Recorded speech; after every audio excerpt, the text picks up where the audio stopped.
Bag വന്നാണ്ട എന്നാട്ടോ വിളിച്ചേ? വിളിച്ചെന്റെ കാര്യം പറഞ്ഞു.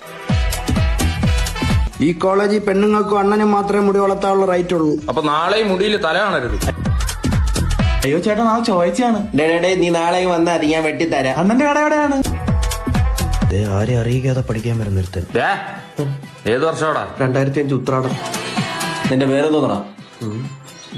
എന്താടാ പെറ്റിട്ട പേരിടാൻ മറന്ന? അഭിജിത്ത്. ക്ലാസ് ലീഡർ എങ്ങനായ കൊല്ലും ഞാൻ നിന്നെ.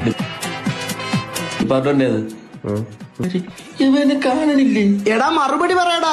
ചേട്ടാ നിങ്ങൾ രണ്ടുപേരും സീനിയേഴ്സാ, ഞാൻ പറയും. പക്ഷെ കോളേജിലെ പ്യൂണൊക്കെ ഡീറ്റെയിൽസ് അറിയേണ്ട കാര്യം തോന്നുന്നു. അയ്യോ പിയൂടെന്ന്. ക്യാൻറ്റീനിലെ മാമനായിരുന്നു. ഇവന് പിടിച്ചോട്ട് പോടോ. പോയി ഫ്രണ്ട് വെച്ചിട്ടാ പോ. ഇനി പ്രിൻസിപ്പൾ ട്രോമയായി. അവനെ കുറ്റം പറയാൻ പറ്റൂല. 5ലോ 6ലോ ഒക്കെ 7 ആണോ തോച്ചിരിക്കാൻ ആലോചിക്കണം. പഠിക്കണമായിരുന്നു. നമ്മളൊക്കെ പഠിക്കൽ ഒരു ബാഗേലും കൊണ്ടുവരും. നിങ്ങളൊരു ബുക്കേലും കൊണ്ടുവരുമോ? ഉണ്ടല്ല എവിടെ? ആണ്ടേ